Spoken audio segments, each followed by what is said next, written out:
Once upon a time, two friends joined forces to bring you the best in horror entertainment. Brian from the north, Tim from the south, each bringing their own unique perspective to the horror community. Movie reviews, Blu-ray releases, beer pairings, games, and more. Welcome to your new home for horror. This is Civil Gore. Hey there, everybody. Welcome to episode 180 of the Civil Gore podcast. I'm your host, Tim. And this is Brian. And tonight's episode, I think we're going to, I think our approach, Tim, right, is going to be one leg at a time, right? Yeah. And of course, if anyone's wondering what that joke that Tim chuckled at, is because we're doing the new movie coming on Shudder called SLAXX.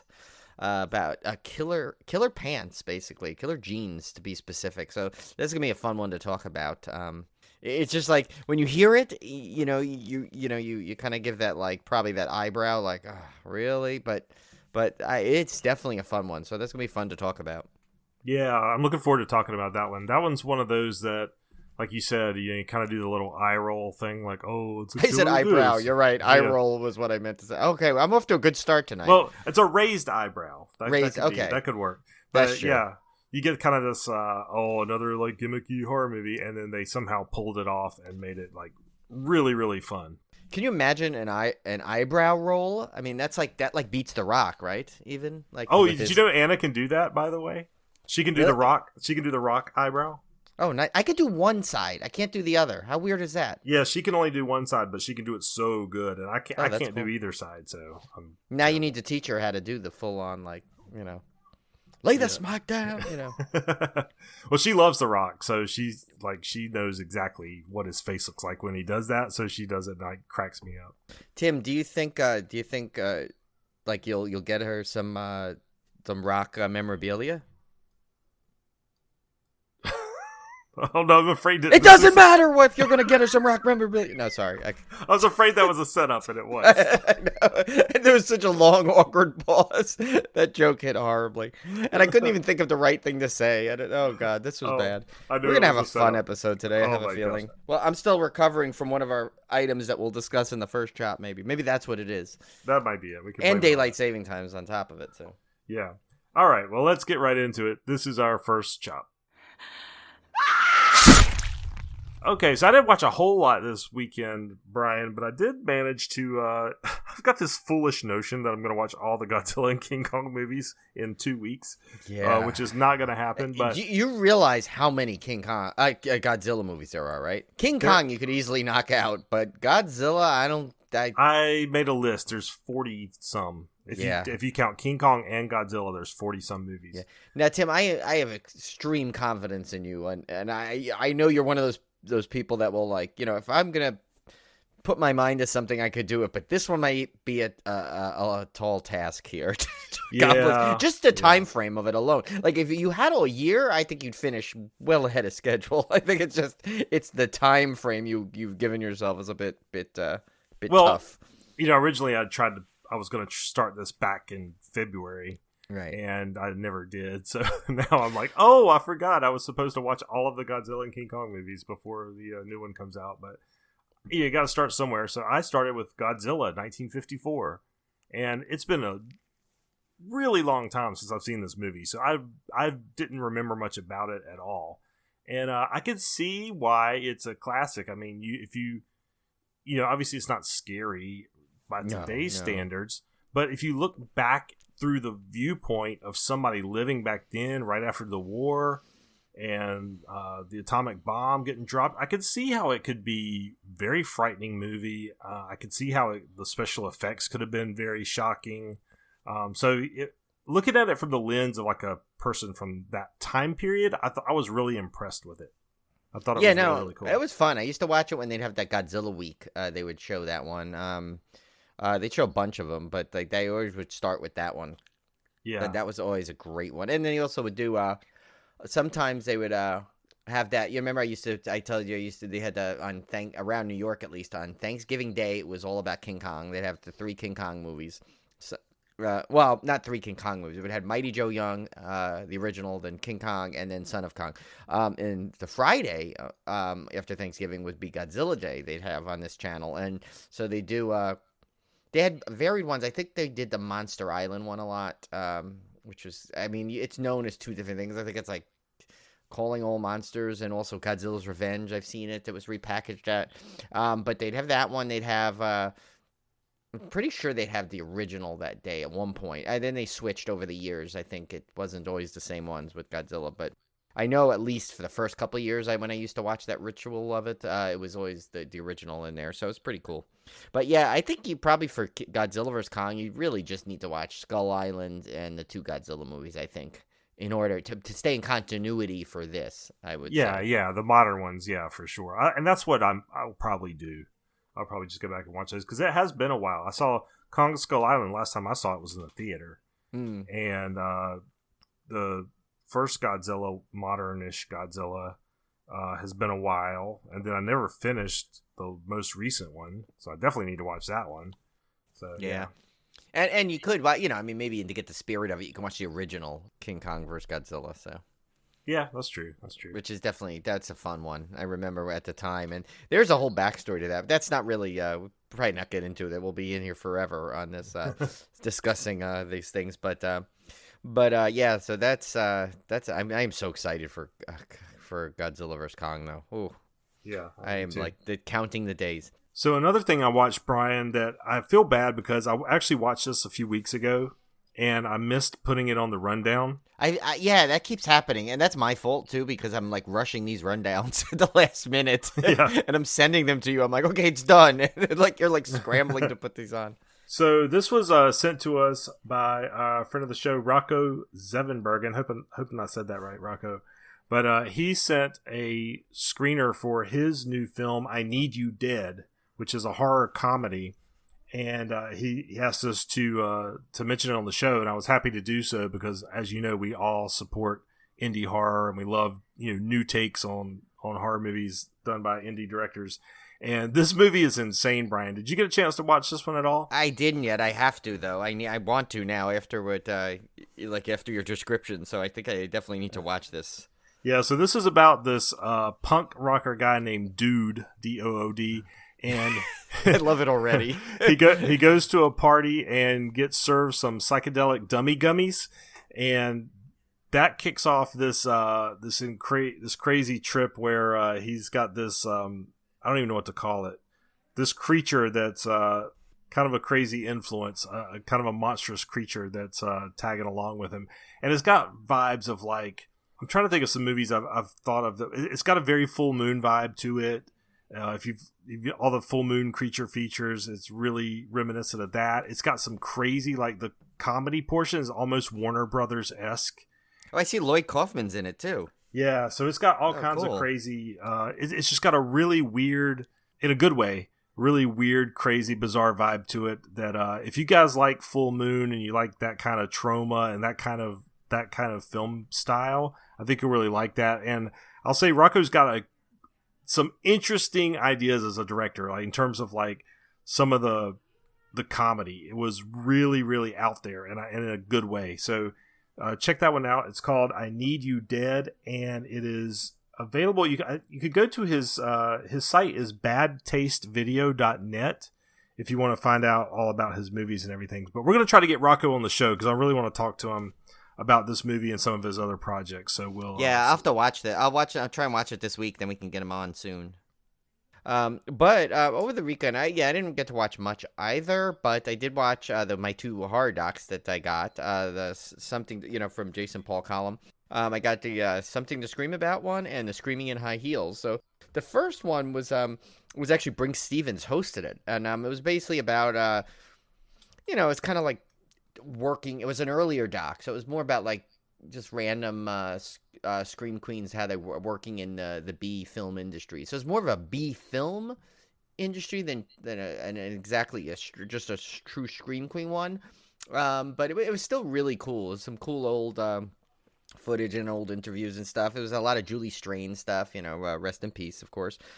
She had a lot of cool little interview clips there. So it was good. It was fun. And the next one was that's the one where it kind of features it's Screaming in High Heels. That features Michelle Bauer, Linnea Quigley, and Brinke Stevens, and it's kind of like the big three of the scream queens, and it just kind of goes through that scream queen era where it really started of where they got those, know how they got the names, how they got, the notoriety, how they were big in conventions, and how they just, how they kind of just took over. What I think you'd like the best about this one is that it really goes into like the old VHS boom of all those like old type of 80s horror films like that. And how it really they start. It's interesting. It's like from this view that how they started the industry and how when really killed it is when Blockbuster and Hollywood Video opened, because then those mom and pop video stores that would buy those type of movies were starting to be fewer and far between. So it's like you weren't getting, you go to Blockbuster. Like the perfect example they said is like, I forgot what movie they picked, but it was like a big blockbuster movie. And they said, like, you go to your mom and pop video store and there's like 1 or 2 copies and it's reserved for 2 weeks. But if you went to Blockbuster, you find 30, 40 copies of whatever the big movie was. So people would tend to just go there, and the mom and pop video stores would kind of go by the wayside. But what also it had, which I thought was great, is it had vintage Joe Bob clips. Oh, cool. In there, where like from his old Last Drive-In or Monster Vision show. And so it was cool because it had like the little set, it was totally young Joe Bob, like interviewing Brink Stevens and Linnea Quigley. So I thought that was pretty cool. So it was really a fun documentary. He did a great job. I gotta like message him now that I watched both of them and let him know how much I loved them. They're really cool. I think you would love those, Tim. They're really good docs. Yeah, those sound really cool. And speaking of stuff we got in the mail, I got my your script. Yeah, my script, Scare Me script from Josh Rubin. And he enclosed like a sticker, some stickers, and a little autographed postcard, and with a nice little message on it, which is really, really cool. So that's a neat little collectible. I don't have any scripts at all, so that was kind of my first horror movie script that I've got. Oh, cool! It's really neat, and it's a nice little compact, it's a little limited edition script with a nice little cover on it and everything. I really liked it. It's really cool. Nice. All right, so then we got to get into something we did that was just a blast Saturday night. Oh my gosh, I've not had so much fun in a while. This was the Kim and Ket's Drunk Horror live show, and this one was free to anyone who wanted to show up. And of course, me and Brian crashed the party. Yes, whether they wanted us to or not. And they did Leprechaun. Yeah, it was, oh my God, how fun. It's so fun because for those of you who have not attended one of their drunk horror shows, the format is really simple. It's like they have Paige, who she's also known as Madam of Horror on Twitter, and so you might be following her already. Anyway, she comes on and she plays like the role that Kim or Ket would play, where it's they tell her a movie and she's got to stay alive. So they split it halfway down. But what's fun is, and this is like, so they pick a word that anytime is said, then everyone has to drink. And since it was Leprechaun, they kind of give it out to the chat room. They said, anyone have an idea? So of course I instantly said gold, which is just asking for trouble. And the funny thing is, so they like, and Paige, she has to drink every time she doesn't get one right, I guess. If they get a double ding, everybody drinks. And Paige was killing it in the beginning. Literally, they said gold about 10 times, and Paige was getting double ding after double ding. So I was like through 2 beers in the first like 40 minutes of that film. Yeah, and what I did was I pulled up the film on, I think Peacock had it streaming with ads. So I pulled up the film and just muted the sound and was kind of like following along with them, so I could remember certain scenes and stuff. And that was kind of a cool way to watch it. Yeah, that is it. I think they were impressed when they found out you were doing that too. They thought that was kind of cool. And I mean, it is just, but you know what's so great is because like, every time you listen to a KK Sam episode, you just, you're usually hysterical laughing at so many parts. But this, because and Eric runs the board, I guess, so to speak, for lack of a better word. And so when you do chats, when he finds funny things, he pops it up there so everyone can see, and the girls can see it, and so they respond to it. So it's like you're literally like part of the show with them, and anyone who does not listen to their show, I don't know why you are not listening to their show, because it's brilliant. But like when you listen to this, like, and you're part of it too with them, it's like it's it's just the best. It was so much fun. I was like, and like I paid for it the next day because between daylight savings time and a lot of beers really fast, I was struggling on Sunday. I went to bed at 3 a.m. on daylight savings night. Well, was that? It was that late, right? It was like, I think you came in at like 3. I'm like, no, I think it was a little earlier. Oh my god, it was like, well, I couldn't go to sleep after that either because I was all hyped up. So, but yeah. The thing I noticed about it that I really loved was it was my first time I'd seen a live show. Now, I've done a hangout with them before. Oh, right. Yeah, you didn't do the live show. Yeah, I've never done a live show. So to see them recording the show in real time and see their like their hand gestures and stuff and their facial expressions when they're acting stuff out adds this whole new dimension to everything that you don't get in the audio only version. So that was like the big treat for me, is to like watch them. And that's what I told Brian. I said, we have to do a video podcast. Now we're not going to be nearly as entertaining, probably. No, yeah. Don't expect that level of entertainment. But I would like to do a video. That would be fun to do a video recording. Yeah, I got to find out. I got to talk to them, see what kind of, what kind of, because it's YouTube. It's through YouTube, but there must be some kind of other software they use to be able to do the cool tricks that they do. Yeah, and what was funny, too, is, like, to watch them, like, with like, their visual aids. Like, you know, because you always hear on the show, like, oh, Kim's got this drink and that drink and that drink. But you see it now, and you see her picking up, like, the drinks, and like, you see her, like, hat that when you listen to, you'd probably be hysterical to hear how her hat was, like, falling down and this and doing this. But when you see it actually happen, it's just like it's even more entertaining and hilarious. And you know, they're just the best. I think they do it quarterly is what it is.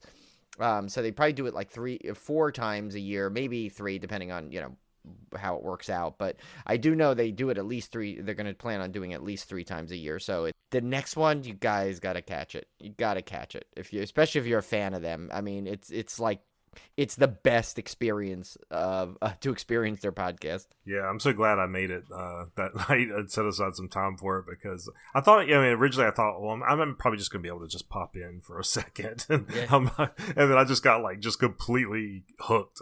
So yeah, it's amazing. The last thing we have here on the rundown is something we talked about and featured on an interview we had, which was Chase Harrison, my brother Kevin Wilson, and their horror audio drama play, the Wendigo, which I finally got a chance to listen to, and it was amazing. What did you think, Brian? I loved it.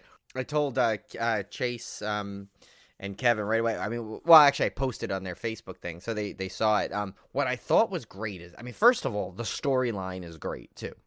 The story is great too. So on just that level, the story and the dialogue and the script and all that stuff, fantastic. But what was so impressive about the whole project is the audio quality was astounding. It felt like you were in the room with them, especially if you put on some headphones and darken the room a little bit like they suggested. Oh my God, it was.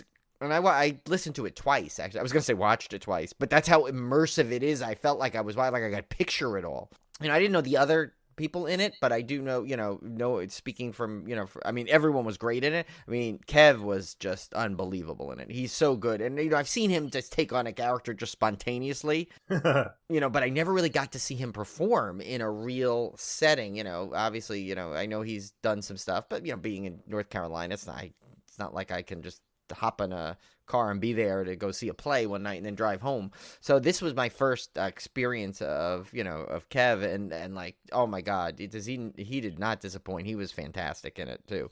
It is just so fun, especially like to do something like that in these days, to get past like the issues with COVID and to still put forth such a top-notch production like that is just, what an achievement though. I think, I really, really enjoyed it. Yeah, I listened to it, and I've got these. I splurged a while back on these really nice Sennheiser headphones that are I've never been into big audiophile type stuff, but for some reason, a couple years ago, I decided to splurge on some really nice headphones, and that was like a game changer because I'd never experienced really good, decent headphones, and these aren't really like super expensive either, but they're expensive for me, and they were amazing. The sound, just listening to it in the headphones in the dark like that was just the way to go. So if you do listen to it, that was definitely the way to do it. And it was a blast. I loved it. I just like the idea. I love all those old horror radio shows that they used to have. There's podcasts out there that actually replay some of those old horror radio shows. So through the years, I've listened to some of those off and on, and I just love that format because horror is just a perfect format for you to imagine, what frightens you, because that's going to be the scariest version of it, like we were talking about when we talked to Chase on the interview. So it's really kind of a match made in heaven to do audio horror. Yeah, and what I thought was really well done specifically is the 3-dimensional aspect of the sound.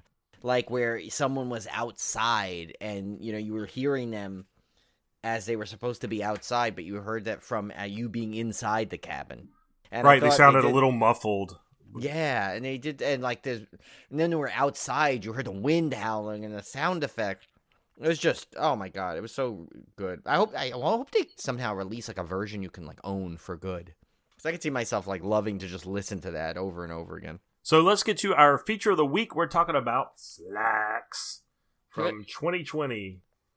This was directed by ELZA KEPHART, starring Romain Denis, Brett Donahue, Sayar Bojani as Shruti. I'm sorry, Brett Donahue was Craig. Romain was Libby McLean. Kenny Wong as Lord, Tiana Nori as Barb Lebowski, Jessica B. Hill as Hunter, Erica Anderson as Peyton Jules, Hanneke Talbot as Gemma, Stephen Bogart as Harold Lansgrove. When a possessed pair of jeans begins to kill the staff of a trendy clothing store, it is up to Libby, an idealistic young sales clerk, to stop its bloody rampage. I'm going to be honest, I had low expectations for this one, because I thought it might be a little corny and it's hard to pull off a horror comedy with I keep saying gimmick, which I shouldn't call it a gimmick, but a unsuspecting killer. In other words, it's an inanimate object. Why would a pair of pants be a slasher movie? It just doesn't seem like it would be a fit, and it seems like it would be kind of corny and screwed I saw what you did there. A fit. Yeah. I'm sneaking in all kinds of well played, Tim. Well played. And I think the reason it works so well is that it has a absolutely wonderful cast. Right. This cast is amazing. They really sell it. It never takes itself too seriously. And it also has a very, like we always say, if you're going to do horror comedy, you better do good horror and you better do good comedy. Right. And it does both of them very, very well. And it has a very good message, too, running throughout. Yeah. So all the pieces are there, and they just happen to just execute it. And the other thing I liked, to be quite honest, was it did not overstay its welcome. It's a brief, I think it's under an hour and a half. Yeah. Brief. See what I did there? Brief. But it's on point. We're going to make all kinds of close puns tonight. Yeah, but it never overstays its welcome. It tells exactly the story it needs to tell. It's fast-paced. It's fun. I absolutely loved it. And it's like, it's one of those that you could, like Tim said, you can easily just overlook it and look at it and say, killer pants. Okay, I've seen killer donuts. I've seen killer tomatoes. I've seen, what inanimate object you could kill. I always think of that, scene in Forgetting Sarah Marshall when they're making fun of her killer cell phone movie. Why just take out the battery out? And it's like, the movie's over, But this, what I like to this one is like they kind of even though it doesn't take itself seriously, even though there is that other kind of underlying message that's there, they kind of give you they kind of answer those questions why you can't do something in it. It's like they kind of explain why the things are happening in a way you wouldn't quite expect it to. You to buy into, but it doesn't. It seems to work, and I don't know if it's because they place the kind of the reveal of it in the right spot, or it's just surrounded by just enough other stuff that it works somehow. It just all kind of works together. And I've seen some reviews on it, where they say, exactly what you expect from these things. But I look at the other people's reviews and they don't review horror. So I'm like, why do you start with this movie? Just out of curiosity, what made you start with this movie where this is a movie that I think you need to be a kind of a horror fan to truly appreciate. Yeah. So it's why I don't get these people that don't review horror are reviewing a horror in a way, and then they're criticizing it. I'm like, you obviously don't review horror before. So if this is the first horror movie you see, well, you're asking way too much then from this movie. It's like... To me, you have to compare horror to other horror movies. You can't compare a horror movie to, Gone with the Wind or Citizen Kane. I mean, you've got to compare it like for like. And it would be, I wouldn't go out and try to be the expert reviewer on romantic comedies. There are some romantic comedies I like, quite a few actually, but I'm no expert. It'd be like asking me to go review Hallmark movies. It's like I don't watch enough of them to know whether this one is good or bad. So yeah, I get that. But one thing I thought was really well done is this sense of is really some biting satire in this movie. Oh, yeah. And what's good about that is I think each character, we said how the cast is so good. The cast bought in and played their roles. Like the people that you wanted to just despise, you despised in this. And the main character, the one that played Romaine Denis, she was so good because she was supposed to be this kind of like ingenue into this weird fashion world and snooty store, and where like everyone is so so self-important. It's like, oh well, this is my. And there was like one of these stores where what they call it. Like their section was like some weird it was ecosystem. Ecosystem, yeah. Each of their colors were their own ecosystem. I mean, just so pretentious and stuff. And here she comes in and she's got that wide-eyed illusion that the owner, because they show all these things on how environmentally friendly he is and how good for different things he does. And so she comes in and she comes off as so likable. It's crazy how good she does as such a likable character.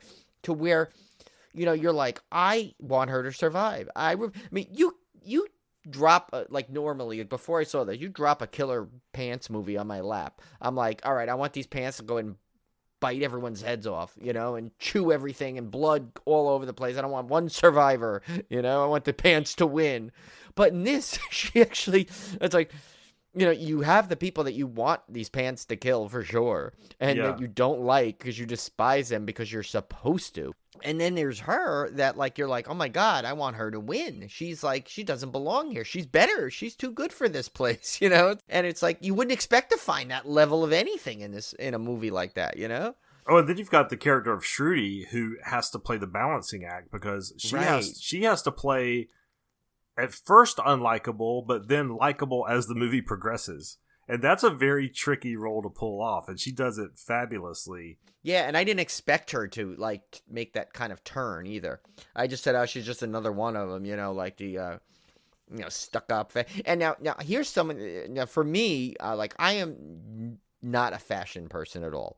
To me, if I could get away with it, I'd wear sweats and jeans and hoodies constantly. I am not someone that looks to wear the new thing. I mean, if you looked at my thing, I literally have stuff that I've owned for 12 years, and if it still fits, I'm wearing it. Oh yeah, me too. Yeah. To me, so it's and I always think these stores that are like that, like those Abercrombie stores. Sure, I own stuff from there, but it's they're just the attitude that that you hear about or you see, or the stereotypes of those kind of stores. It's or the people that have to have that literally buy a new sweater and then oh, it's out of style and 5 minutes ago I'm gonna wear. Yeah, it bites these people. It goes, no pun intended. It just goes after them, and it goes after those influencers and the blogger. There's the one Peyton Jules, which is, yes, could that not be a better name for that kind of a blog? It just seems like that's what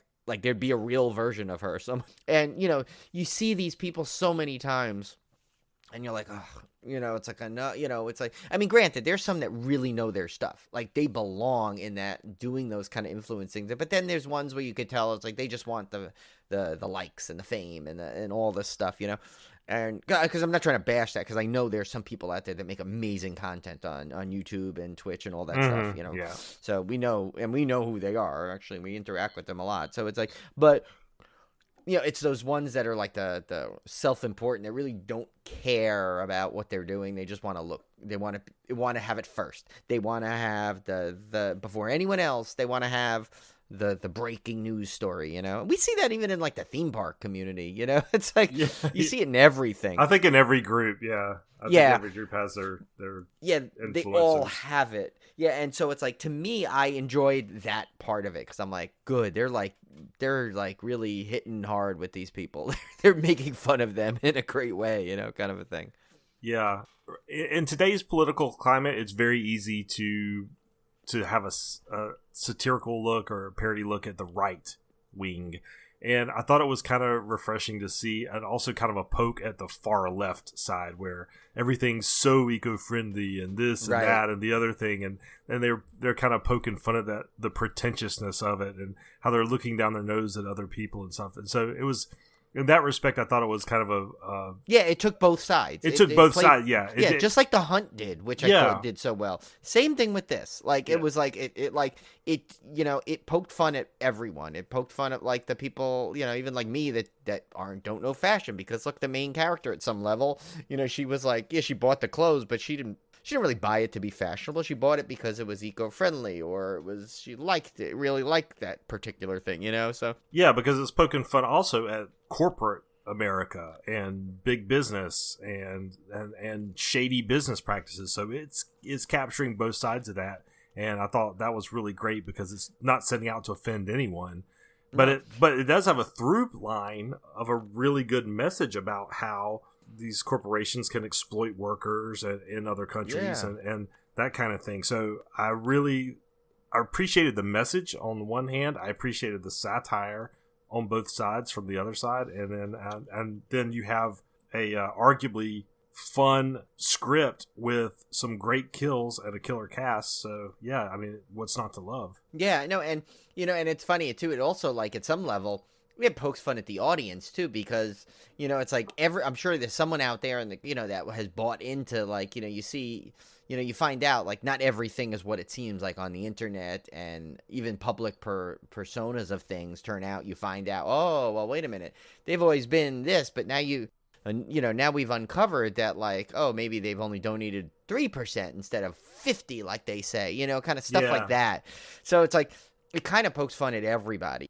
And I know that this movie is people are gonna be like, oh my God, you guys liked it, but I'm like, yeah, because I enjoyed it. I had fun watching it. I've had fun, and I, like, picked up on stuff that, the little messages that they were trying to send. I love the cast in it. I think they all bought in. And remember, Tim and I have always stuck with that thing. If a cast totally buys into it, no matter what kind of premise you have, the movie is going to succeed in that aspect. And that's what it did, because, like, everyone played their part so perfectly. Well, the other thing too is the movie never takes itself too seriously, in that it knows that the premise of a killer pair of jeans is silly, and it acknowledges that in the movie. Like, it doesn't try to play it so straight that you're rolling your eyes the whole time. Right. You know that they know it's a silly premise, and that we're all in on the joke together, and that's what makes it fun. Right. Yeah. I mean, you're not going to go in there and, like, your life is going to be changed from it. I know we're saying there's little messages in there, but it's not, like, meant to change your life in any way and say, you know what, that's it. I'm getting rid of everything. I'm going to only buy secondhand clothes. No, it's not like that kind of message. I mean, that, like, that kind of serious message that you're going to change you, but it's just that, like, it gives it enough to, like, kind of give it works the crazy premise. It's kind of funny, and it's like, I think the more I'm talking about it, the more I'm kind of appreciating the movie. Yeah, because it was fun. I had a ball watching it, and isn't that what it's about? I mean, isn't that what it's about to watch a horror comedy? Is if you see a lot of good gore and you get some good laughs and just and have a good time. Well, I mean, I think it's cool that they took a silly premise, but they were still able to make a meaningful message out of it. Like, the message the movie sends is actually really, really good. And so if you're gonna make a silly movie, I think it's just cherry on top that you've got a good message to go along with it. I mean, it kind of gives it a point for existing. So I really like that about it too. And I was hoping to get to talk to the director, because I really wanted to ask her some things about this movie, like where this concept originally came from and what sparked the meaning of this movie, the message of this movie. So so that at the time we're recording this, we don't know if that's going to go through yet or not, but I was definitely very curious as I was watching it to get some of the behind the scenes questions answered that I had, because I was pretty fascinated. Yeah, if not, maybe we can at least like send in questions and get back to. Yeah, that would be interesting. Yeah. I mean, but I think it I think it too. This film will have its pockets to go into. Yeah. Yeah. No, I mean, you know what though? It's going to be on Shudder. By the time you're listening to this, it'll debut in a couple days. Just go give it a chance. I mean, go watch it. I mean, don't pass off because of the premise of it, because some of my favorite movies, I like saw the premise and thought it was ridiculous until I watched it, and then I ended up become one of my favorites. So I would definitely watch this movie because I think you'll have fun. You'll just have fun watching it. It's a fun movie. It's a damn rare thing these days. It is. He's proud of his pants. Tim's proud of his pants. Yeah. Brian texted me a random Planes, Trains, and Automobiles Twitter post today. So yeah, it was funny. Like how that was a random tweet someone did. They just literally put that picture of like Owen and his wife and the that scene, and they kind of just put it like he just randomly and then quoted it, and I'm like, oh my god. So I immediately shared it with Tim because Tim and I share that love of that movie. I swear, if you could see our text chains, we've said it before, but if you could see me and Brian's text throughout the day, you would just die. Yeah, and especially when you add like Conan to there. So it never fails though, Brian. It never fails. If Olivia ever picks up something heavy like that quote, instantly, I have to say, she's little, but she's strong. Her first baby come out sideways. She didn't cry or nothing. I mean, Olivia's heard that so many times when she's picked up something. I don't even. She's probably like just numb to it now. Yeah, my favorite thing was too. It's like just another example of Tim. Tim was basically telling me that when they were driving home, I guess they found they saw like a loaf of bread a random loaf of bread that had fallen on the street, which of course then launched into me and Tim's 45 minutes of bread puns on the text feed. We ever do a Patreon, that has to be a perk. You get transcripts of our text feed. Yes, that's what it should be. Definitely. That is like number one perk. Yeah. Yeah, it's just so random. Oh my gosh. All right. Well, there's not much trivia out for this movie because it's brand new, but I do highly recommend everybody check it out on Shudder. So, Brian, this is the point where we normally go into our beer pairing, but we've got a surprise, and it was a surprise to us because we didn't know until after we had recorded the episode and had gone through the deep dive of the film SLAXX that we were going to get an interview with writer-director ELZA KEPHART and writer Patricia Gomez. And we'd even talked about it just now, how we hoped we could ask them some questions. Well, we actually did get to ask them some questions, and we're cutting this in from the future. So yes, that's like a time warp episode. We're going back and forth with these. Yeah, so we actually got the interview with ELZA and Patricia, and they were so amazing. They were so nice, and I just absolutely loved getting to ask them the questions that I was kind of burning to ask after watching the movie. Yeah, and it's one of those things where it's like, as much as we appreciated the movie already, I think hearing about their creation of it, and as you'll hear in the interview, I absolutely love the story on how they got the title and everything on this. So like I think I appreciate the film even more after talking to them, even though it was already I appreciate it a lot. All right, so without further ado, this is our interview with ELZA KEPHART and Patricia Gomez of SLAXX. We were certainly intrigued when we found out there was going to be an upcoming horror film about killer pants. When we finally got to see it, we were treated to an amazingly fun horror comedy that exceeded our expectations in every way. So it's a great pleasure to be able to chat with writer Patricia Gomez and writer and director ELZA KEPHART about their new film, SLAXX. Welcome to the show. Thanks. Thank you. Hey guys, so Brian and I absolutely loved the movie. I thought it was so much fun. But before we get into it, can you tell us a little bit about yourselves, kind of an introduction on how you got started in the industry? Sure. I've wanted to be a filmmaker since I was about 10 years old, since I saw A Return of the Jedi and Back to the Future.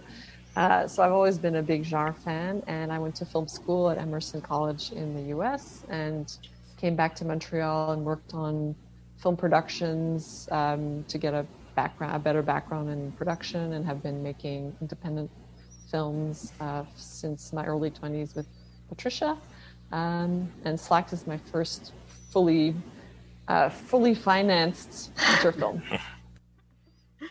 My route is completely different. If my parents had had their ways, I would be a scientist right now. And I was pretty much on my way. I did an undergrad in biology. And the year I was done, I met ELZA, or we had gotten to know each other better. And we made a super low budget horror film, black and white zombie called Graveyard Alive, A Zombie Nurse in Love. I loved it. I had such a good experience. I produced it. I co-wrote it with ELZA. But I just knew my parents would just freak out if I actually told them that I wanted to make films for a living. So I continued along the science path, being a good little daughter. And I did my master's at the University of Florida in ecology. And then I worked as a scientist in Florida as well. But throughout that whole time, I was always thinking about stories, and I was thinking about how much fun it was to make a movie. So finally, I hit 30, I had like a mini crisis, and I returned to Montreal, fully committed to making films. And ELZA and I have been making films ever since.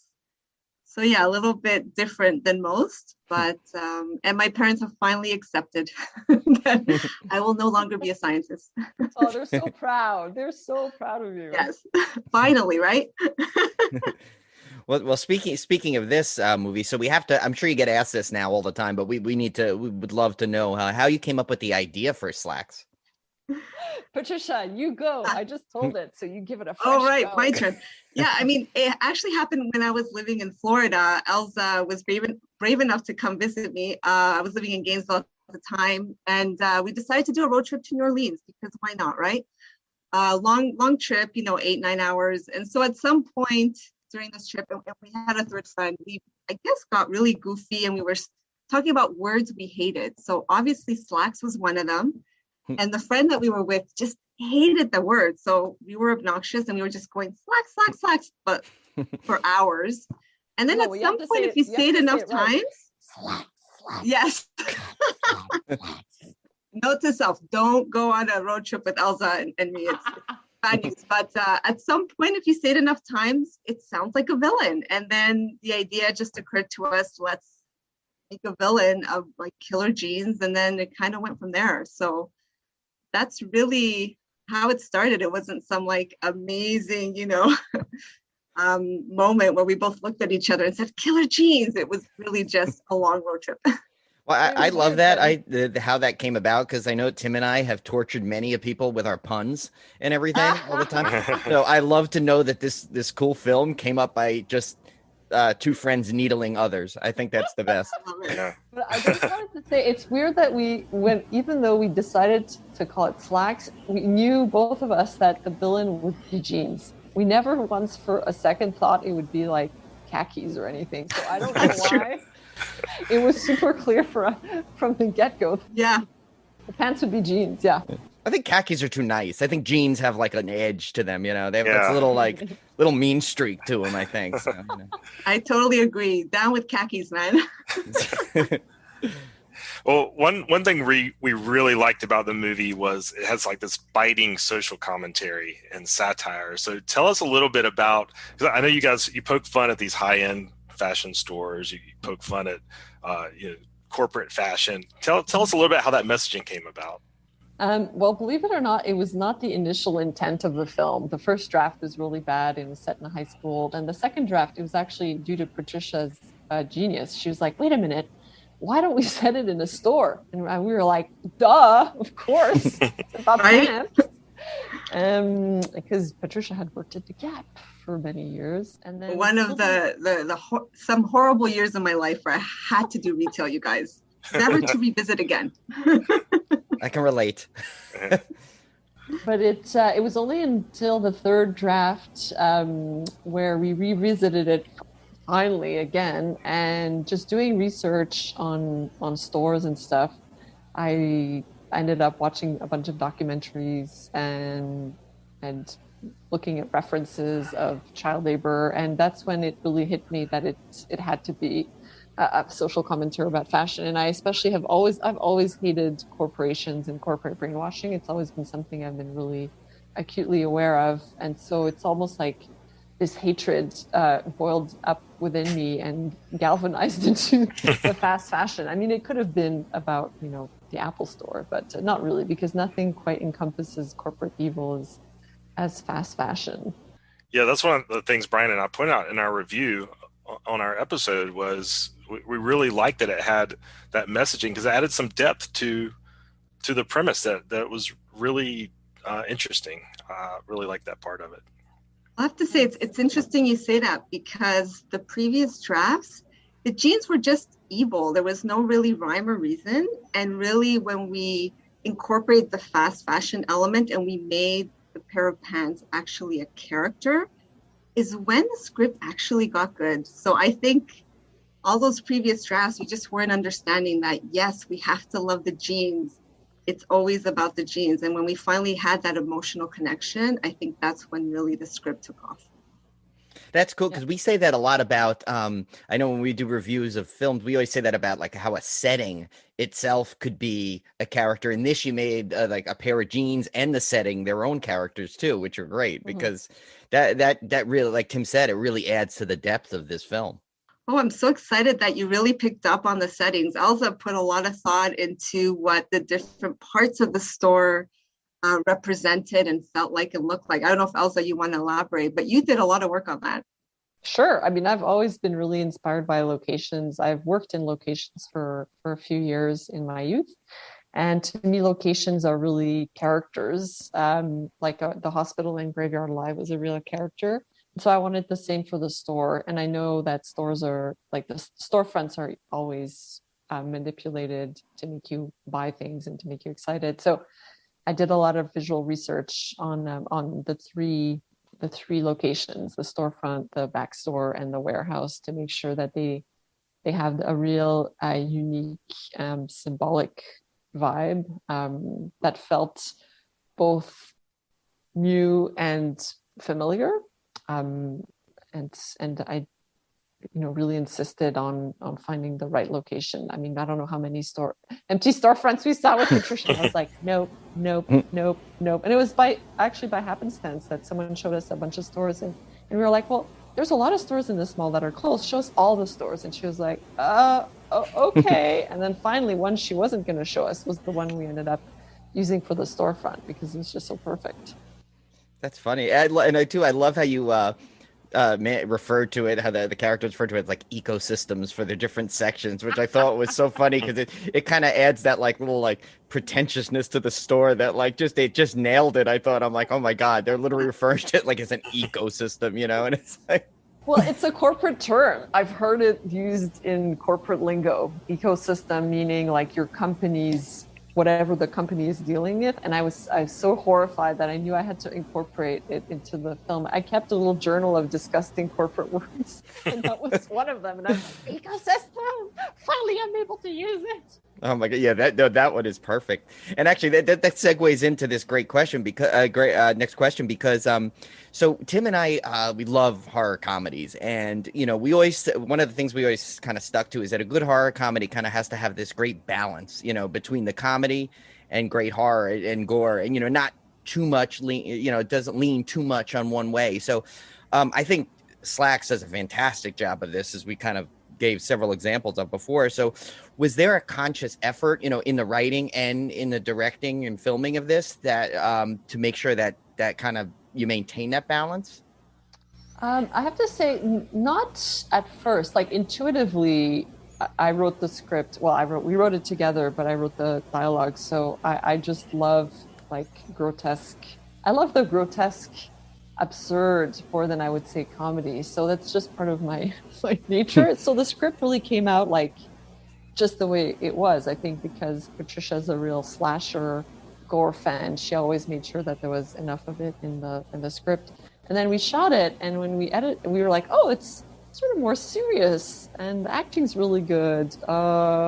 What have we made? And then it was in the editing that we really had to recreate, not recreate, but that we had to chart the horror comedy, that we had to really nail the tone, the sort of satirical, absurd tone, and make sure that the gore was present and that SLAXX itself was present enough.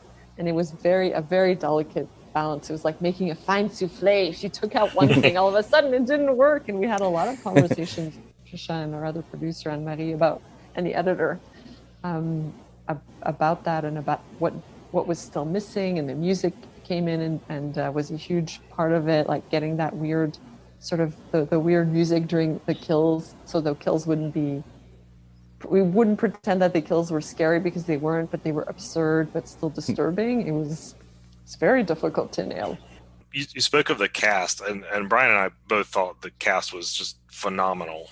So what can you tell us about the casting process? Oh, I've spoken a lot, Patricia. Do you want to chime in? Sure. I mean, we were thrilled that we were able to get such a strong cast. You know, when you're casting a film about killer pants, you don't know who's going to be interested, who's going to show up to their audition. And, you know, we're in Montreal, which, you know, you speak French. So again, we were like, what kind of Anglophone actors are we going to be getting there? And to our surprise, we just got our two leads are from Montreal, and they just blew us away. And we got a lot of actors from Toronto.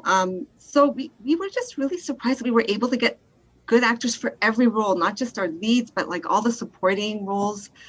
They were just so strong, and people were so into the idea. And I think that's key, right? You know, you have to go in with the right frame of mind when you're doing a film about killer pants, and you can't hold back, and you have to be willing to just throw it all out there. So I think we got really lucky. And Brett, who plays Craig, the crazy manager, who, by the way, is like an amalgamation of all the Gap managers I ever had. He's also the nicest guy as a real person. So nice.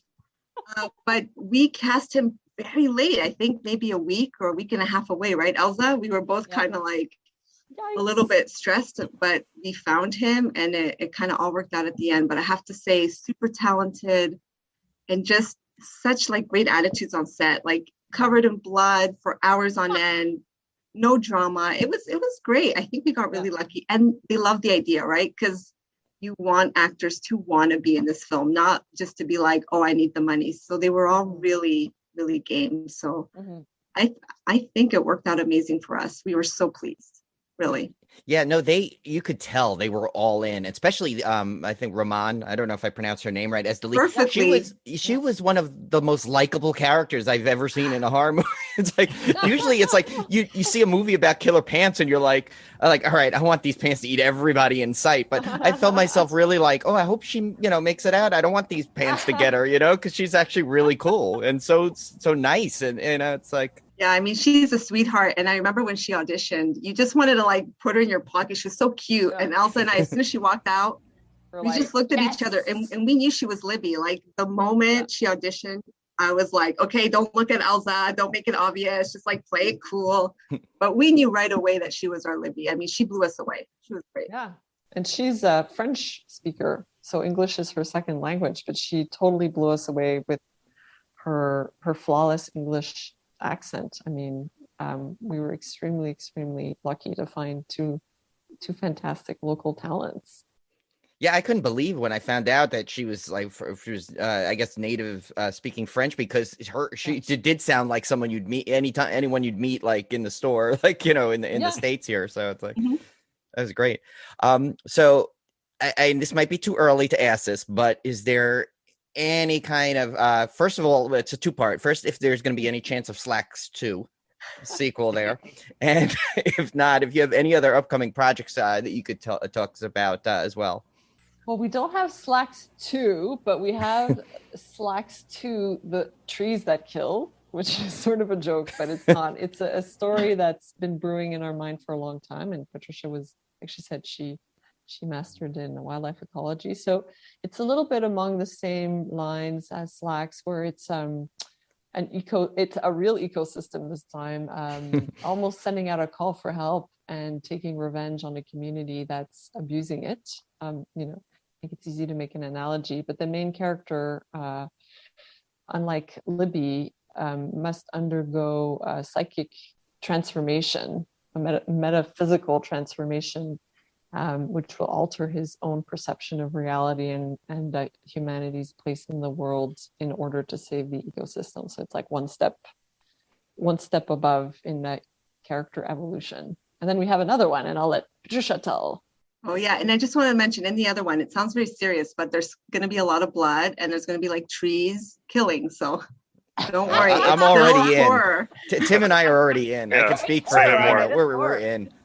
Blood aplenty. No, and we have another project we're super excited about. It's a TV show, a vampire TV show called Sweet Blood, and it's basically a vampire that's managed to infiltrate human life and live as a human in suburbia with his wife. They're expecting their first child. Everything's going great until he gets a knock on his door, and it's his long lost vampire clan that have come to reclaim him. And so a lot of mayhem ensues, killing, blood drinking. I mean, you get it. And romance, yes, of course. I love how Elza always reels me in from all the gore and the blood. She's like, don't forget, there's other emotions. You're the like blood slasher person, and I'm the like social commentary / romance. Yeah. It's a good balance. I was gonna say it's a perfect balance for the movies you're making, so this is great. Oh, that's awesome. So I know we got just a short time with you guys. Can you tell our listeners where they can find you out on social media? Oh, that's the $20 million question. Our social media, what would I call it? Not mavens. What's the opposite? We're like introverts, and so we are only on Facebook. Oh my God. We are technological dinosaurs. It's so embarrassing. Yeah, that's my daughter calls Facebook. Oh, that's that thing for old people. I'm like, thanks. Yeah, and she's not wrong, right? She's not wrong. No, but to be honest, and I'm not trying to make like another social commentary, but I think my brain cannot handle more than one platform, and I think it's actually sort of detrimental to be on all these a million platforms and trying to like keep track with 100,000 things going on in the world. So I make a conscious choice to only be on one, and I guess face evil is the one I'm on. Yeah, Brian can certainly attest to how much work it is trying to keep even just our little podcast going on multiple social. I can't even imagine. Yeah, I mean, like days I pick. I said, okay, this will be Instagram day, and this will be Twitter day. Just listening to you gives me hives.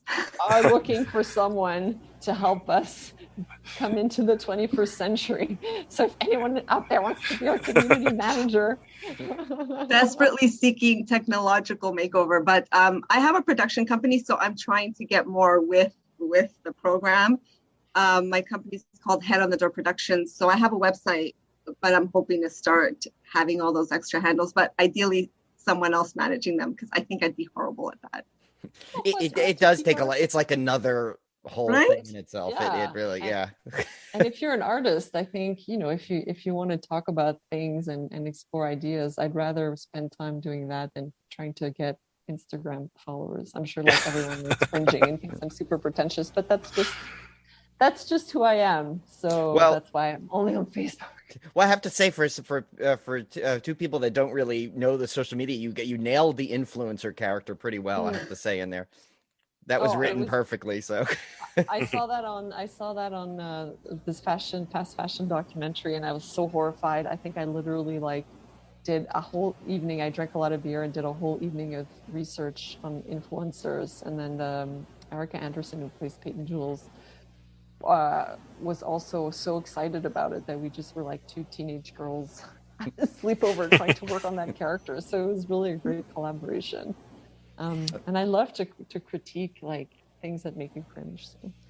It is kind of fun. Well, thank you both so much, Elza and Patricia. This was great getting to talk to you, because we love getting to talk to the creators behind films that we really enjoyed like this, and SLAXX was no exception. We absolutely loved it. It's of course it's going to be on Shudder by the time this you hear this interview, and so thank you guys both so much. And anytime you need you want to promote anything, just let us know. Okay. Oh, that's amazing. Thanks so much. And Tim, I love your background, by the way. Oh, thank you. I just figured out Zoom backgrounds. Talking about I love it. technologically illiterate, I just figured out you could do this. So Oh, I mean, that's I'm like, cool. why can't I look that cool? I have like flowers behind me or something. I know. I have like the guest room. Tim's got like the proper horror cred behind him. Yeah. I know, right? I love it. I think it's awesome. You'll have to teach me how to do that. It might take you a year to teach me how to do that, but you know. That's actually the easiest thing. Actually, that one's pretty good. It's just I think it's like seriously like clicking the. You just have to have them downloaded. I think that's the one even I can handle myself. So. yeah. Okay, Yeah. so there's hope for me. I love it. Okay, next time, guys, I'll have like something really cool.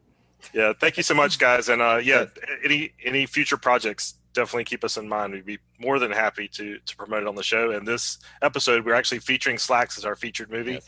We feature a goodness. movie every episode, so that will be our featured movie dropping Monday. This Yeah, episode. Cool. And you even have as a signature of our show, we pair a beer with whatever movie. So there's even a beer paired to this. I think what's it called? Crazy Pants. I think we Yeah, found. Crazy Pants From beer, a brewery, definitely. so. Really? Oh, I'm So- so glad you told me. I guess you can only find that in the US, right? I wonder if it would be think this available in is a- Canada. I love think this that. was a Virginia beer. I think from what I remember. Okay. Yeah. From a That's one smaller for us. brewery. Yeah, this one was a tough to find a good match for, but I think we found a good one though. There's not a lot of pants-based beers. Yeah, there's really unfortunately. not. There should be more. I think Right? Why not? maybe this movie will help inspire some more. Amazing. Oh my God, this podcast sounds so much fun. I love it. Thank you so much, guys. It was Oh. great talking to you guys. Yes, it Yeah. was great. Great talking to you too. Thank you so much. Thank you, Okay, guys. thanks. Take care. Bye-bye. Okay, Brian. So again, we thank Elza and Patricia so much for coming on. That was Oh my God, they were so great. Yeah, that was an interview we had lined up. We just had not quite nailed down the time yet. I'm so happy we got to include it in with our actual feature because we were going to do the movie regardless. Right, But it was just right. so great that we got to get the interview in with the movie at the same time. It was just fantastic. So I really appreciate their time. Yes, and I hope when they listen to it, they like our beer pairing for their film. Yes, I do too. Well, speaking of beer pairing, let's get right to it. Yeah, so I was trying. I figured there had to be some kind of thing but it was not as easy as I thought it would be. But I did find something from Ozell Finch Beers and Blending out of Okay. Fort Monroe, Virginia. Yes, and they have a beer called Crazy Pants. So I think this beer pairing is one of those ones where like the name only is really what matches it, but it's a raspberry blackcurrant mint sour. Wow. So it's. I mean, it sounds good. Sounds good. I don't know how like the taste palette matches the movie, but it says canned on 11/4/20. It says old Karen is here to brighten your spirits with the next sorbet inspired Crazy Pants. I think Karen must be one of the brewers. Okay. I take it from this brewery. I'd never heard of this brewery before. So, but it says this one is berry delicious. Okay, so it's already one of our favorites because it has a great pun right at the beginning. It says with a touch of herbal notes from the mint to keep it light and refreshing on the palate. This one has a very well-rounded aroma, getting hints of all adjuncts added. The flavor favors a sweetness from fruit additions and a slight tart character from our new house prop. Oh, yeah, prop. I don't know what. I don't know what that is. Yeah, what house prop do they have? Apparently, I'm not beer snobby enough to know what that is. Yeah, I don't know if they meant hop and they misspelled it. I don't know. It says Karen is like this beer. You're not too sure about her at first glance, but once you get a taste, you won't want to turn away. Yeah, that I'm not quite sure. Like I should have been saying this, because I don't know who she is. If she could be a lovely woman at this brewery, and that's feels awkward to say. I have to say, I don't know. Yeah, I don't know, but it sounds like a great pairing though. Pairing. Oh, Tim. Yes. Yeah, I'm glad you came back with them because I didn't want you to hanger me out to dry on that one. So. Oh my God. Okay. All right. So let's move Right along to the trivia. Yeah. Which So everyone stopped guessing. I don't know what happened. they just gave up. I think we burnt everybody out with the trivia. Yeah. If you guys ever come up with a new game to play, or if you want to play a new game, let us know. We'll take it under consideration. We'll take it back to Yes. management and see what they want to do about it. So last week we were looking for an actor/director. The answer was Nick Castle. Clue number one, while I was definitely not the only person to play a particular horror character, I was one of the first, and Nick, of course, played the Shape in the original Halloween. Clue number two, I once had a character named after me in a very popular 80s horror film. Of course, Tom Atkins' character, Nick Castle, in The Fog was named after him. While doing this trivia, it made me want to watch The Fog again. I need to watch it. Oh, it's such a great movie. I love that movie. Yeah. And I have that good version of it, too, from... It was Scream Factory or Shout Factory. Made it, Yeah, I think. I went through that entire disc, the commentaries, the extras. It was so much fun. Clue number 3, I have only 8 acting credits, and half of them are from a particular franchise. Well, of course, Nick's 8 credits include Halloween, Halloween 2018, the upcoming Halloween Kills, and Halloween Ends. Yeah, I think he's only playing like bits, just to put on the shape, just to get the credit, because mostly it's James Jude Courtney, but yeah. Kind of interesting little snippets of trivia there. All right, so this week we are looking for an actor or actress. Listen carefully. Clue number 1. I've starred in 3 movie franchises that have had more than 7 films each. What a clue. That's a great clue. I thought so, right? That's a fantastic clue. Yeah. Clue number 2. I had a starring role in a classic 80s adventure film and will be reprising that role in an upcoming series of the same name. And clue number 3. I made an appearance in a popular attraction for Disney parks and also at Universal Studios Florida. So I even tied theme parks in there for us on this one. I love this clue. I love the answer. I love this person, so this was a really, really good question. Yes, it was a good, and it was when we give the answer, obviously the inspiration is pretty obvious. Yes. Why this one was in my head, but yeah. All right, so David McHugh comes through with another listener question, and this is a great one. Oh my God, this one makes me mad. I mean, I have a definitive answer. It's not gonna be one of my like dance around answers. I have a definitive answer, but I love the question because I think this one, if you hand this around at like parties as like amongst horror fans to give this, you will get an amazing debate. I think this is a conversation starter right here for sure. Yeah. And possibly friendship ender, depending on which side. I know. But when I read it, I hated it because I didn't read it until just before the show started, so I didn't have time to really think about it. So I'm going to be scrambling as Brian tells his answer. But here's the question: what is the better sequel, Halloween 2 or Friday the 13th Part 2? So should I go first? You need to go first because I've got to settle my brain around this. Now, I will preface before I give my answer. Because of the one I picked does not mean I dislike the other one in any way, because these are 2 of my favorite sequels in horror film. So neither one is like it should feel bad when it doesn't get picked. But my definitive answer is Friday the 13th Part 2. I think because overall, I mean one reason is I think I'm just a nod Friday the 13th over Halloween in total franchise for me. I think because I think just because Friday the 13th seemed to be more of a franchise I was linked to early on. I mean, overall, I mean, still though, Halloween, the original, I favor over. I don't know if I favor it over Friday the 13th, but it's one of my favorite horror films, so it might be right up there. It's definitely in my top 5. But so there's a couple of reasons why I picked this one. I think Halloween 2, while it was well done, it was definitely a well done sequel. There were a lot of like plot holes in it. I think there was Jamie Lee Curtis just wasn't the same. Most of the time she was just kind of running and limping away, and while it was a super creepy setting in the hospital thing, I think they kind of lost a little bit of the magic of the original. Whereas Friday the 13th Part 2, I think accelerated what you loved about the first one. Because, again, you still kind of had this mystery.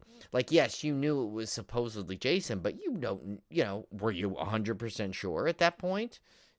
Probably not, because, think back, you have to really think back to when you watched it for the first time. Not now, which we all know.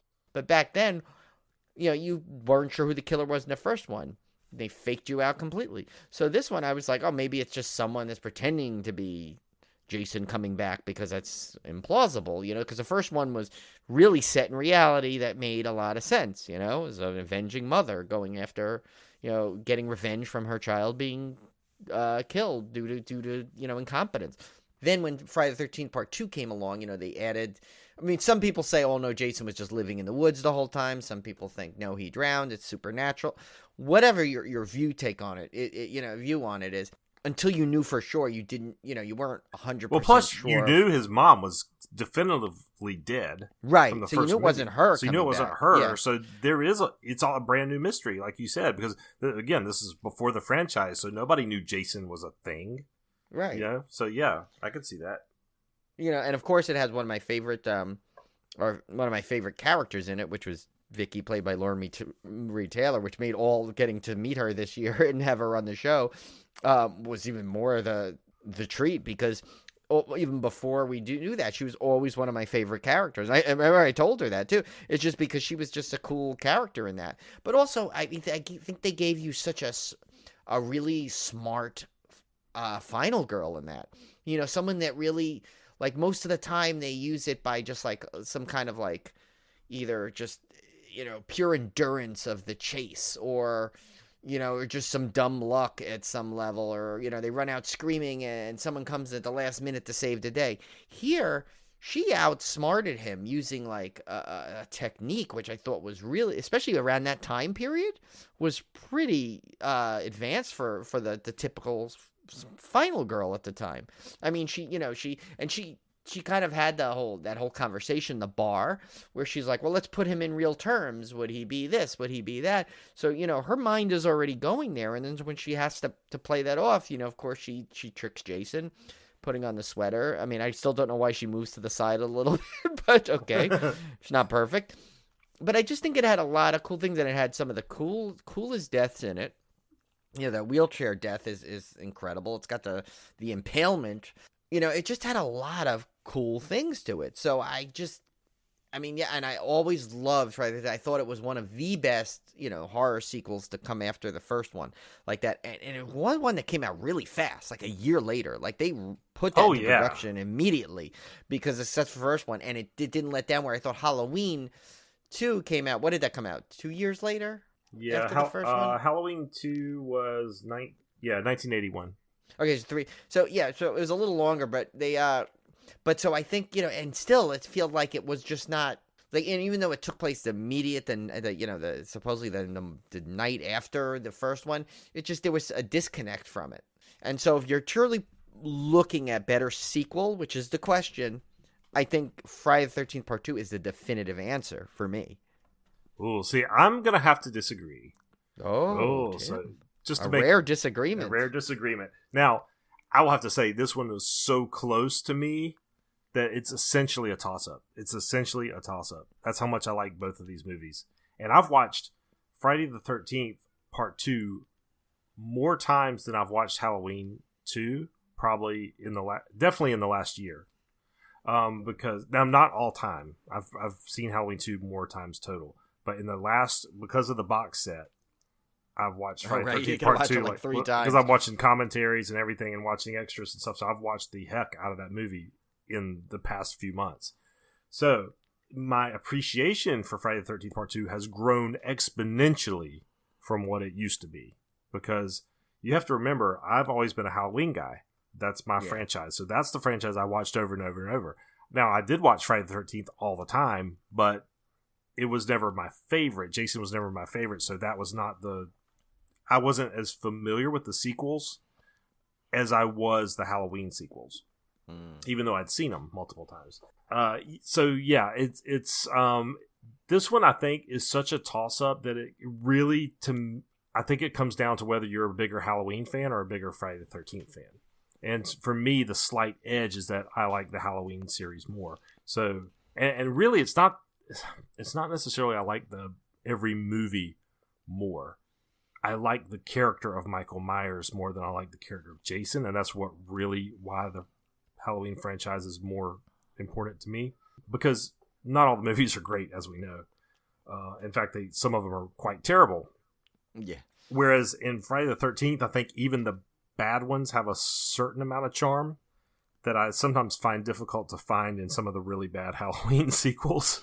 So yeah, like Halloween 6 is just I just can't watch it anymore, and I feel bad because Paul Rudd, like every Friday the 13th sequel I can watch and enjoy on some level, but yeah, like the Busta Rhymes Halloween, like I almost can't even watch it. Like Halloween Resurrection. Yeah, I watched it recently because it happened to be on, and I'm just like, I mean, while I like the I love the cast to it. I think it's got a great cast, but like, just the movie is just it gets so silly towards the end to the point where you're just like, yeah, but it's exhausting, that one. And I totally get your point about the plot holes and the kind of restricted setting, because it takes place mostly in a hospital, which is kind of containing. Because at least the first movie had a lot of neighborhood scenes and stuff, which I felt a lot more open. Whereas this one, it is a different vibe because he's in a hospital. So I'll give you that one. But I love the continuity. I love that it takes place like immediately after the first film. And I loved Michael Myers looks so good in Halloween 2. He does look quite frightening. Yeah, the original Halloween is always going to be my favorite mask, obviously, just because it's the original. But Halloween 2 was still a really good look for him. Very sinister look. It kind of you know what? Because I think it had the first one had more of a blank. That first mask was more blank. This one had like a angry faced. Yeah, accent on it. I saw the NECA figure of the Halloween 2 in the store the other day, and I was kind of admiring. Yeah, that's the one I bought. Remember, with you, I bought. Yeah, that. I was kind of admiring the look of it because it just looks so creepy. It's like they knew it was scary in the first one, but they didn't know that this was going to be a franchise and everything. So when they went back for the second one, it was like they upped the ante even more and made it even more scary. Now, let's don't even get into the mask in later sequels, because some of those just make me want to punch a fist through the wall. So At the same time, though, it's like it kind of throws the continuity off a little bit. Like, why did the mask change so significantly from when it's the same mask from an hour ago? Yeah. It's like there is a couple like things like that are what like kind of always kind of like, annoyed me slightly. But then again, Friday the 13th is no exception. I mean, Jason goes from, between 2 and 3. It's like, remember, he goes from, like, 2, he's okay. However he appears in 2 is how he appears, because we haven't seen him in years. But then from 2 to 3, he all of a sudden goes to a clean shaven, but then in her memory he's like the clean shaven taller Jason. So I'm like, what, he shapeshifts, it's like so. And and obviously Jason likes face changes all the time. He's different in part 4, and he's like the actually one of the coolest Jason looks is the one that you don't get to see nearly enough, and that's the imaginary version for the beginning of part 5. I think is like that in that dream sequence is one of the coolest looking Jasons, and you only get to see him for like 30 seconds. Yeah But it has so it's not like it's a secret, but like stuff like that is just little things like that I think irked me about Halloween 2. And I used to watch Halloween 2 all the time too. It's like, so it's like, that's why I said it's like, it's not like it's a knock on the movie that I didn't pick it as number 1, and I have a definitive answer, but yeah, I can't say mine's definitive. I would say mine is a toss up, and I'm giving it to Halloween 2 because it's my favorite franchise. And Laura Marie, if you're listening, just remember when Tim and I get to meet you at whatever HorrorCon is, just remember to give the bigger hug to the person that picked Friday the 13th Part 2, okay? No, Laura Marie knows I love her to death. So, yes. Yeah, and I love that movie to death. But, yeah, I just got a soft spot in my heart for Michael. Now, I will give you also, I would totally agree that Jamie Lee Curtis was not nearly as iconic and good in Part 2 as she was in Part 1. Yeah, they didn't use her right. No, they didn't use her right. No, totally agree. So, I mean, I agree with all of your weaknesses on it completely. And I agree with all your strengths on Friday the 13th Part 2. So, again, it's one of those that's like, is it fair that it's coming down to my preference of Michael Myers over Jason?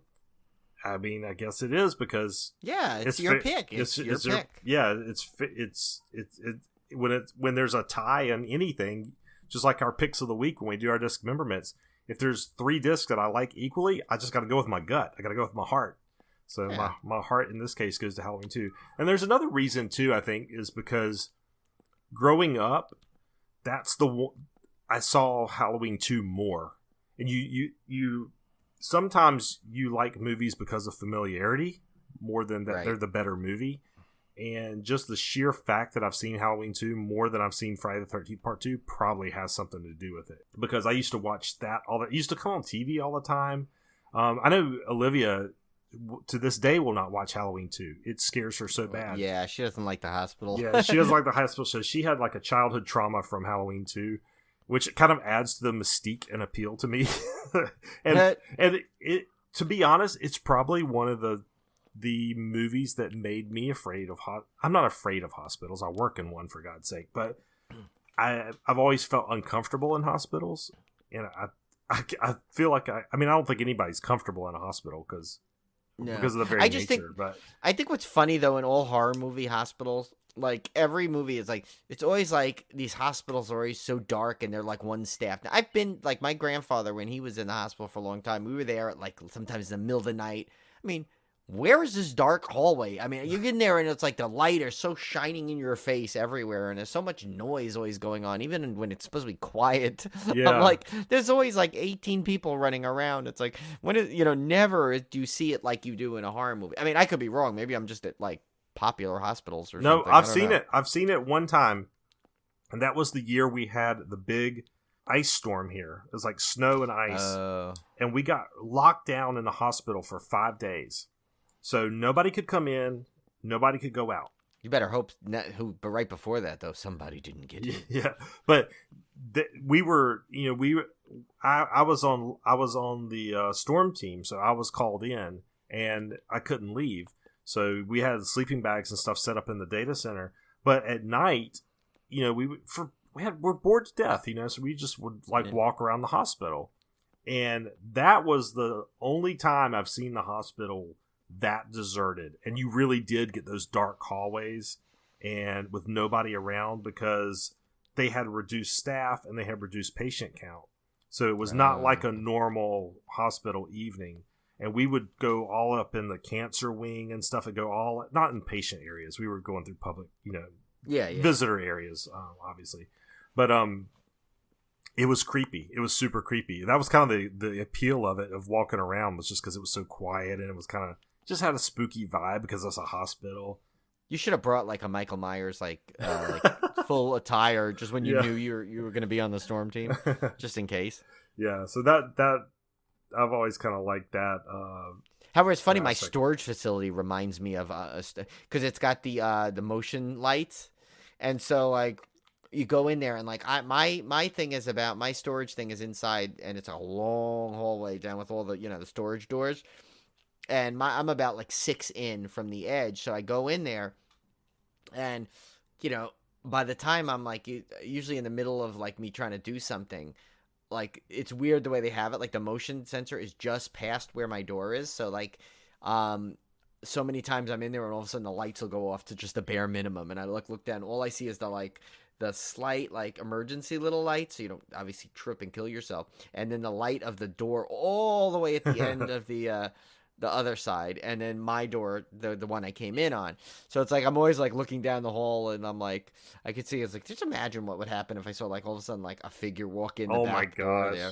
I'm like, see, this feels like a horror movie hospital, this long storage facility. But yeah, that would be cool though. Imagine someone took like a hospital that went out of business, like they went and made like a full like they moved a complete hospital. So it's not like you lost a hospital, but they like made a new one, and the old one was going to get torn down, but someone bought it and made it into a year-round haunt in a hospital. How cool would that be? Oh my gosh, like a multi-floor haunt. Yeah. That would be so cool. Wouldn't that be amazing? I am so looking forward to haunt season. Oh my gosh, I cannot wait, because I'm going. Well, I mean, our plan right now is we're going to Halloween Horror Nights, especially, and if Coaster Radio does their thing, it'll be even better, because especially like Universal alone, this year has 2 roller coasters that you and I have not been on yet. Mm-hmm. So, and we had the best time the last time we went, so I'm sure we'll do kind of the same thing. We'll buy the little package, we'll do the RAP, the whole works and stuff. And so it's like, but I think that would be like, after the year we've had, it's like I know we're just like we need to go to Halloween Horror Nights. It's not even a question, It's just like, I mean, unless obviously something goes horribly wrong and the pandemic, the vaccines don't work all of a sudden, Yeah, well, I'd already told Olivia that we had budgeted for it last year. We had planned to go last year. Oh yeah, same with us. Yeah, so we had the money set aside and everything. So when the pandemic hit, I said, just take that money, freeze it, throw it to next year, because next year we're going if it opens back up. So so we've got that money set aside. We're ready to go. Yeah, I mean, same, especially since we've had 3 big trips that got canceled last year. So that money kind of just sat around. I mean. And so it's like, we had our Cuba trip. That didn't happen. We were supposed to go to California at the end of the year. That didn't happen. And really, we don't have much planned other than hopefully a trip out to California, like, after we're both vaccinated in June, around June, if we can do it. So yeah, and same here see. Because we're I'm probably, as much as it pains me to say it, I'm probably not going to be able to make Hollywood Nights at Holiday World just because it's going to land right when we're trying to close on the house, and we're going to be moving and stuff. And then I usually, in the past, I've gone to Gen Con in the summer, and I just don't see that happening budget wise because that's not something I have money set aside for, and we're going to need that money for the house. So that's 2 big trips canceled right there that again can go towards whatever we do in the fall. So yeah, right. Yeah, I hope we can pull that off. I want almost like the same trip, but even better than last. Like that same. We'll make sure we get one of the cool hotels around that we can just walk to from at Universal, because I just love that whole complex. Yeah, the kids have already said that, and the kids are going to be older. I mean, if you remember, like last time we went, believe it or not, Joshua was small enough you could actually kind of pick him up and carry him around, and now he's. I did, and didn't I? Yeah, I think I did at one point. You did at one point, but now he's like, you can't do that anymore. So, I mean, they're big and tall, and they're going to have so much fun. So yeah. Now I'm still questioning whether they're old enough for the haunts, but Olivia said she would figure out a way to work that out. I mean, so here's the thing. Like, if you think about it, right? Right now, we know, I think maybe you make it so we just do a little bit more research on what the haunts were. Mm-hmm. Because, I mean, like the Beetlejuice one, right? That's probably fine. Right. But yeah, we just need to look. Like I was thinking, Julie and I were talking about this because we were laughing about when I said that. I said, oh, just tell Josh if he doesn't help us, we're going to send him to Seeds of Extinction again. or no, that was right. No, his revenge for Seeds of Extinction, but in the golf thing. But we were saying, it's like, I'm like, most of them would have been okay I wonder how it would have reacted if we didn't pick that one first. But then we realized it's like the Poltergeist one probably would have been really scary for them. Yeah. Because that was so well done, the way they did that. How you walked under and the house was looming over you. Trick or Treat was all kind of done in tongue-in-cheek. They would have been okay probably with that. I don't know how they would have been with that Blumhouse one because of the Purge, just the loud sounds in it were screaming, so it's kind of the same effect that the Seeds of Extinction had, that loudness. I think the Carnival one or whatever was they would have been okay. I think the Michael Myers one would have been a toss-up. Stranger Things, they probably would have been fine. Because it's more like a show, I think Olivia's plan was if she couldn't do the RIP tour, because I mean that you're going to have to hit every house. Yeah. She was probably thinking of doing something else with the kids, because I mean they're too old to put in like the daycare thing. But she was going to do something else with the kids, and then but the first night, because I'm assuming we're going to do another 2-night deal. Yeah. Oh yeah. No, that's the way to do it. You get the package. And then the first night, we could kind of pick and choose which houses they go into, and we could do swaps. And with me knowing I'm going in every house, if Olivia wants to go in every house the first night, that's fine. I'll let her do it, and I'll take care of the kids or whatever. So we could swap out or something, but we'll figure it out. But I think it's gonna be a blast, whatever we do. Yeah, and I think there's a couple of new things that opened up too. Some other new restaurants, and we were there the last time. But yeah, of course, there's the Hagrid motorbike coaster, which I think the kids will be old. Both of them will be tall enough now. That, right? Because Joshua was too small for one of them, but he'd probably be good to go on all of them now. Yeah, he can go on everything now. Right? Yep. So, yeah. Oh man, I can't wait. Yeah. Alrighty. All right, guys. Well, I know it's a little bit shorter episode this week, but we're still adjusting to time change, so bear with us. Yeah. And we'll still an hour though. We're still good. We're still good. We still gave Cody her hour's worth. That's right. Yeah. So we will see you back here next week with another new horror film. Take care, guys, and stay out of those high-end clothing stores.